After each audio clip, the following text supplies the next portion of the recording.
Ciao ragazzi, come state? Spero tutto bene, benvenuti e bentornati sul canale. I veterani sicuramente avranno riconosciuto la location dei video pipponi e la sorellona, mentre per i nuovi arrivati io sono Francesco ed insieme a mia moglie Sara siamo da poco tornati dalla Colombia, dove abbiamo una seconda moto chiamata Tenerona che ci sta aspettando intorno alla fine dell'anno per quella che potremmo definire la quinta e forse ultima stagione sudamericana, ma questo è un altro discorso, quindi mettiamolo da parte. Ora cerchiamo di ottimizzare questo tempo, questo pochissimo tempo, in quanto la nostra idea è quella di ripartire intorno alla metà di luglio per condividere, per realizzare video pipponi inerenti a argomenti tech e accessori moto, ovvero tutto quello che ruota intorno all'utilizzo della moto per migliorare la nostra vita motociclistica, renderla più confortevole e la butto là anche più sicura. Sulla scia dell'ottimizzazione il tavolo da lavoro è già elegantemente apparecchiato, ma andiamo per gradi e focalizziamo lo sguardo su questo accessorio, il supporto da specchietto. Praticamente un supporto per tubolari da diversi diametri. Applicando i rispettivi riduttori passiamo da 6 mm di diametro a 14 mm, senza riduttore arriviamo a 15 mm.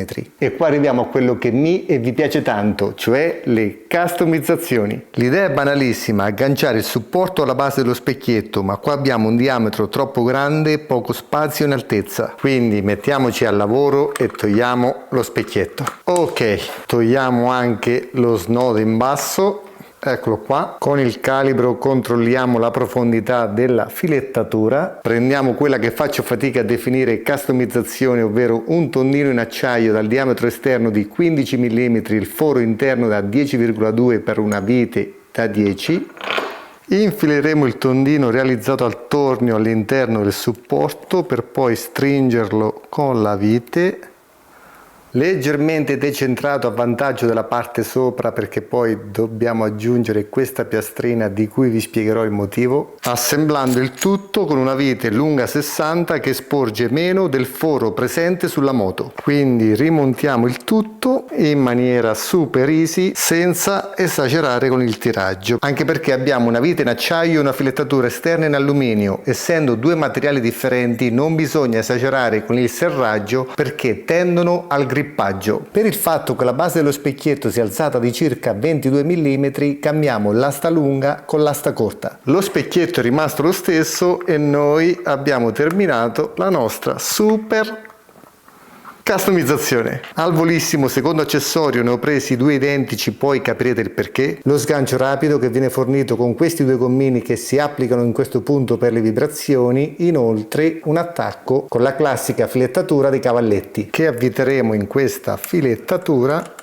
Ok, poi sganciamo la levetta per sbloccarlo, ruotarlo di 180 gradi e portare la filettatura in questo punto. Successivamente posizioniamo lo sgancio rapido ed andiamo a stringere per bloccare la posizione. E arriviamo all'ultimo accessorio, il frame per la Go Ultra. Si apre premendo questi due bottoncini in questa maniera e all'interno possiamo alloggiare la nostra Go Ultra. Addirittura nella parte bassa abbiamo due centratori, è calamitata, quindi la camera, guardate, prenderà la sua posizione per poi richiuderla con una leggera pressione. La stessa identica pressione è calamitato, quindi si autocentra, però dobbiamo spingere per ancorarla, in quanto nella parte bassa centrale c'è questo gommino per le vibrazioni, quindi si aggancia da un lato, poi dobbiamo spingere per agganciarla nell'altro lato. Con il frame possiamo anche ruotarla di 90 gradi perché ha il doppio attacco. Ruotando tutto il manubrio abbiamo circa 1 centimetro di spazio per non andare a battere con il cupolino. Qua ci siamo messi al limite circa 3 mm perché gli specchietti sono super regolabili. Possiamo anche ruotare lo schermo per vedere quando siamo seduti in sella alla moto cosa inquadra la camera. Ed infine, chicca pazzesca, nella piastrina avrò lo spazio per appiccicare il LED del radar della Ciki, che ovviamente vedrete in un prossimo video pippone, con il cavo che passerà dietro fascettato insieme agli altri cavi. Ma guardate che precisione millimetrica, è bellissimo! Come è bellissimo farsi complimenti da soli.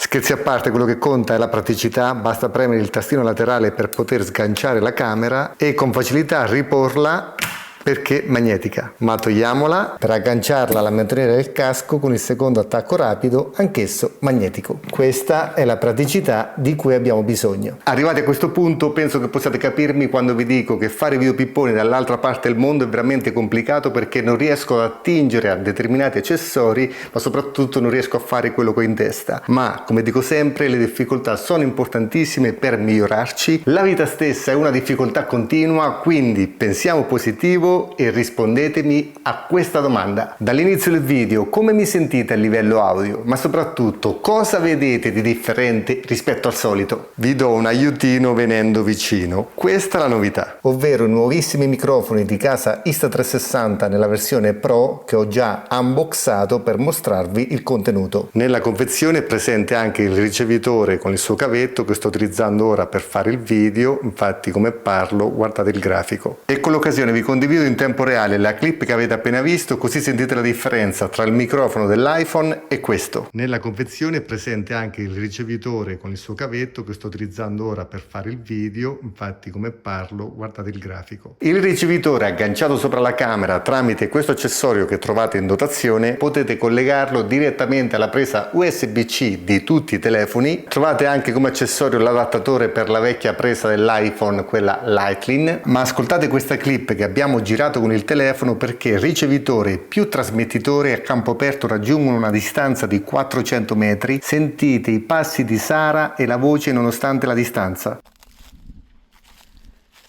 E grazie all'ampio raggio d'azione di 400 metri poter ammirare i nostri bellissimi paesaggi e quelli di tutto il mondo senza la nostra presenza. Sempre il ricevitore può collegarsi con 4 trasmettitori contemporaneamente per una videoconferenza ed avere 4 tracce audio separate per una facilità nel montaggio video. Inoltre lo schermo OLED presente è super visibile sotto la luce del sole, touch, quindi è facile muoversi all'interno del menu. Per un attimo stoppiamo le caratteristiche tecniche, perché poi mi conosco, entro in un loop e non mi fermo più, quindi passiamo dalla teoria alla pratica. Questa telecamerina qua già ve l'ho portata quando eravamo in Ecuador, vi ho detto cosa penso del fatto che si possa staccare dal case per l'utilizzo sul casco. Per me è il futuro, in quanto la telecamerina deve essere leggera. Avere sempre un mattoncino attaccato alla mentoniera o anche di fianco, vi posso garantire che dopo tante ore in moto e tanti giorni la cervicale non vi ringrazierà. Questa versione però non ha la classica porta per l'ingresso jack audio. Infatti nel video pippone, se vi ricordate, l'avevo collegata con i microfoni DJI. E se vi ricordate, il test non ha avuto un esito positivo. Questo non perché i microfoni DJI non sono buoni, anzi sono degli ottimi microfoni. Sicuramente perché parliamo di due brand differenti, quindi non abbiamo piena compatibilità. E detto questo, prendiamo il trasmettitore, dove nella parte posteriore troviamo questa clip, ma basta spingerla verso la presa USB di tipo C. La prima volta è leggermente più dura, poi con il tempo sarà facilissimo toglierla. All'interno della mentoniera del casco con il biadesivo 3M attacchiamo il magnete sempre dato in dotazione per poter con facilità e semplicità agganciare il trasmettitore. Prima però facciamo le cose fatte bene, e dato che parliamo dell'utilizzo in moto, quindi tantissimo vento, aggiungiamo il cosiddetto gatto morto, cioè il filtro antivento che troviamo all'interno della confezione. Non dimentichiamoci di collegare il microfono alle nostre action cam. Entriamo nel menu, seconda pagina, accessori. Ovviamente dobbiamo accendere il microfono, e per accenderlo basta tenere premuto per 3 secondi il tastino nero. Sentiremo una piccola vibrazione e il LED blu inizierà a lampeggiare lentamente, e a questo punto, per aprire la procedura di accoppiamento dei microfoni, bisogna premere per 3 volte il tastino nero. 1, 2 e 3. Il LED blu inizierà a lampeggiare velocemente perché ci avverte della procedura di accoppiamento, quindi aggiungi accessori Bluetooth. Altri dispositivi, eccolo che lo vede, Insta360 Mic Pro. E le cuffie Bluetooth sono connesse, infatti il LED diventa blu fisso. Ora però spegniamo l'action cam, guardate il LED blu, come si spegne ovviamente si scollega e lampeggerà blu lentamente, perché rimarrà in stand by. Solo a questo punto saremo pronti a salire in sella, perché guardate, con il microfono in stand by, se noi avviamo la registrazione, lascio la camera accesa così potete vederlo in diretta, le cuffie si collegano immediatamente, ma solo dopo circa 10 secondi vedremo la stringa in alto verde che si muove perché appunto, eccola qua, l'audio verrà registrato dal microfono. Microfono compatibile con queste 4 camere, la Go Ultra, la X4 Air, la X5 e la Ace Pro 2. Mancherebbe la nuovissima Luna Ultra che sicuramente prenderemo in futuro perché è ottima per quando scendiamo dalla moto. Importantissimo, guardate le immagini, in questo momento la velocità di accoppiamento non è uguale con tutte le camere e addirittura con la Ace Pro 2 bisogna prima accenderla, poi avviare la registrazione. Basta pippone, basta teoria, ora voglio condividere tutte le infinite prove fatte. In alto vi scriverò il nome della camera e il microfono utilizzato in maniera tale da farvi vedere ma soprattutto ascoltare il test on the road.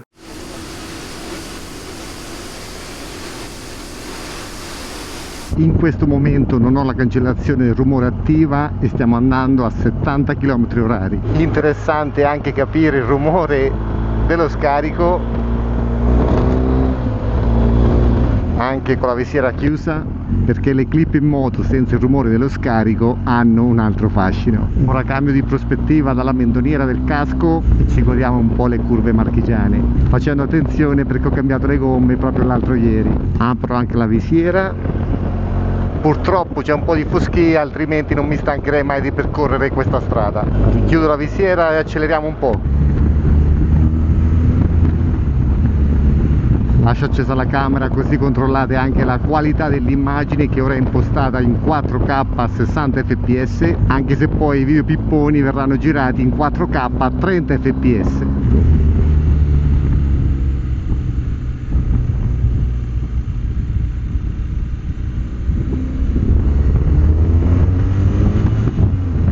Sono abituato con la Tenerona, qua bisogna fare un po' più di attenzione con la monopola del gas.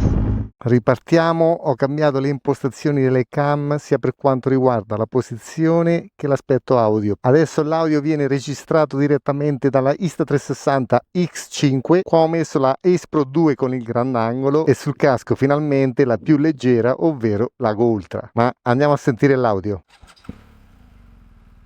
Questa la posso girare.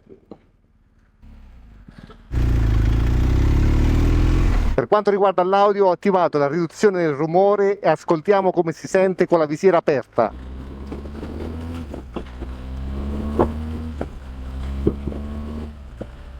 Quello che a me interessa è se il rumore dello scarico è troppo attutito, perché questa cosa non ci gusta. Chiudiamo la visiera. Ovviamente senza la riduzione del rumore attiva quando si tratta del rumore della moto. Ho provato la registrazione interna posizionando il microfono dietro alla giacca della moto. Premendo questo tastino rosso attiviamo la registrazione nella memoria interna di 32 GB, circa 60 ore di registrazione a 32 bit, quindi con una maggiore gamma dinamica ed un controllo dell'audio migliore in caso di clipping. Funzione importantissima perché possiamo attivarla contemporaneamente all'utilizzo del microfono come backup nell'eventualità si perdesse la trasmissione tra il microfono ed il ricevitore. Prova abbastanza estrema per avere una vista da dietro con l'audio che si avvicina a questo terminale.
Con le prove audio ci fermiamo qua perché sono convinto che a qualcuno girerà la testa, ma voglio dirvi anche questa cosa: ho provato il grandangolo e cosa ho visto? Ho visto che se impostiamo la qualità massima a 4K a 30 fps il software interno lavora benissimo come correzione delle bombature. Guardate queste immagini.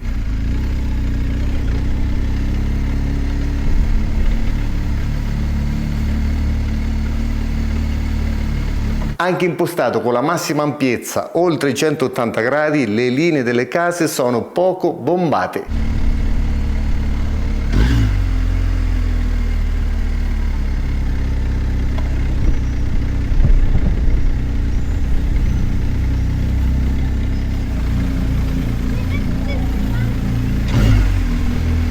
La caratteristica della prima clip, quella con le linee quasi perfettamente dritte, è che grazie a questa lente grandangolare riusciamo ad avere un FOV, un angolo di visione più ampio rispetto al classico FOV lineare che non distorce minimamente. Però guardate, torniamo al discorso che vi faccio sempre, la differenza di dimensione, per non dire che questa pesa 4,5 volte più di questa. Seguendo lo stesso filone e confrontandola con una ormai quasi distrutta GoPro 13 che utilizzo in condizioni estreme, cosa notate? Notate che la lente grandangolare dell'Ace Pro è maggiore come dimensione rispetto a quella della GoPro. Questo cosa comporta? Comporta che quando scenderà la luce la qualità di immagine dell'Ace Pro sarà superiore, anche se, l'ho detto tante volte, sotto la luce del sole la pasta video della GoPro dal mio punto di vista si difende molto bene. Quello che invece proprio non mi piace, per questo continuo a fare tutte le mie prove, è la deformazione della lente grandangolare della GoPro che conoscete bene. In questo caso il software con questa combo, come avete visto, corregge tantissimo le deformazioni. E detto questo, per rispondere alla domanda che mi fate più spesso: Francesco, che camera mi consigli considerando che io non ci devo lavorare? Se per voi la qualità massima non è importante e vi basta quella delle clip che avete appena visto inerente a questa camera, assolutamente questa è la miglior soluzione, perché non la sentirete sul casco, anche perché con i nuovi microfoni avrete la possibilità di vloggare con un buon audio. Prima di chiudere il pippone però, due chicche su questi microfoni che li rendono unici sul mercato. Lanciamo l'app di Insta360.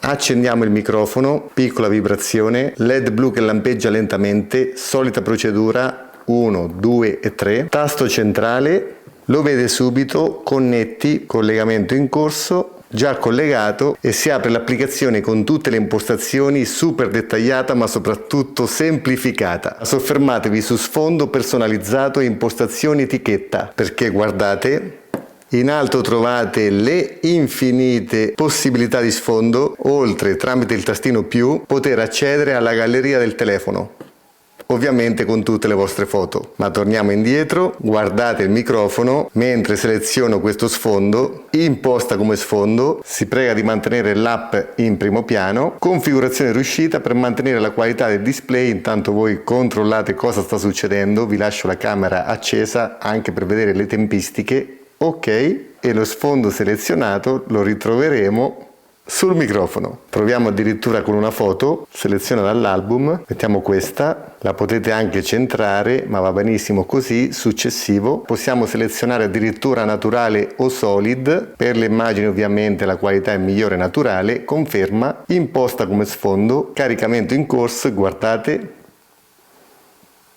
Ok, l'immagine viene inserita tra le personalizzate e la ritroveremo nel microfono, ma rimettiamo l'originale. Imposta come sfondo, possiamo anche selezionare per non ricordare più questa immagine, circa 6-7 secondi per imprimerla sullo schermo. Torniamo indietro per vedere l'altra chicca, impostazione etichetta, contenuto etichetta, leggete moto, come scritto dall'altra parte, possiamo mettere BMW GS, conferma, imposta come sfondo e guardate da questa parte la scritta moto sarà sostituita da BMW GS. Poi possiamo avviare la registrazione interna con la memoria, attivare la riduzione del rumore con 2 livelli, controllare lo stato della batteria, lo stato della memoria, abbiamo 60 ore di registrazione, il guadagno, il tono ricco luminoso, ma la cosa che mi ha lasciato veramente stupito, altre impostazioni. E qua si apre un mondo che quando l'ho visto mi ha fatto dire 100 minuti di applausi per i progettisti di Insta360, perché hanno risolto una problematica che hanno tutti i videomaker. Io questa problematica l'avevo risolta circa un anno fa spendendo una vagonata di soldi con questo microfono della Sony direzionale, in quanto dietro c'è un selettore che ci dà la possibilità di decidere la direzione del suono, o questa, o da dietro, o entrambe, o tutto intorno. Infatti sotto la sezione direzione del suono troviamo le 4 opzioni: omnidirezione, bidirezionale, voice focus, cardioide e figura 8. Questo è possibile grazie alla presenza di 3 capsule, una principale e 2 laterali. La genialata è stata quella di inserire sopra il ricevitore questa slitta, protetta anche da uno sportellino, per poter agganciare tramite la clip il trasmettitore. Poter fare interviste ed avere l'audio nella mia direzione e nella direzione di chi riprende. Potete acquistare il solo trasmettitore da abbinare alle vostre camere Insta360 oppure trasmettitore e ricevitore per utilizzarli sul telefono oppure con le mirrorless come sto facendo e avete appena visto ora io. La soluzione che vi consiglio è quella di acquistare l'intero cofanetto, perché oltre ad avere un organizer avrete anche un power bank che porterà l'autonomia complessiva a 30 ore, perché con il solo trasmettitore l'autonomia è di 10 ore mentre con il solo ricevitore è di 11 ore. Concludo il pippone dicendovi che lo schermino che avete appena visto non è il classico schermino, ma utilizza una tecnologia chiamata E-Hinge. Praticamente ci sono delle microsfere che ruotano e dopo aver trovato la giusta posizione si fermano. Il consumo di batteria avviene solo durante il cambio di immagine, dopodiché quella che vedete è come se fosse una sorta, tra virgolette, di stampa altamente visibile sotto la luce del sole che non consuma batteria. Quindi oggettivamente microfono tra i più completi presenti sul mercato, brava Insta360, ma voglio chiudere definitivamente con una provocazione. Magari questo video verrà visto da qualche progettista e mi riferisco a tutti i più grandi colossi Insta360, DJI, GoPro, perché la competizione stessa dà sempre i migliori risultati. Francesco vi chiede stessa identica soluzione, camera che si può staccare dal case, ma maggiore qualità, minor peso e minor dimensione delle vostre action cam top di gamma. Praticamente prendete quelle e smembratele di tutto, dello schermo posteriore, dello schermo ribaltabile, dello schermo anteriore, fate tutti automatismi, perché quello di cui abbiamo noi bisogno è solo premere il tasto e registrare.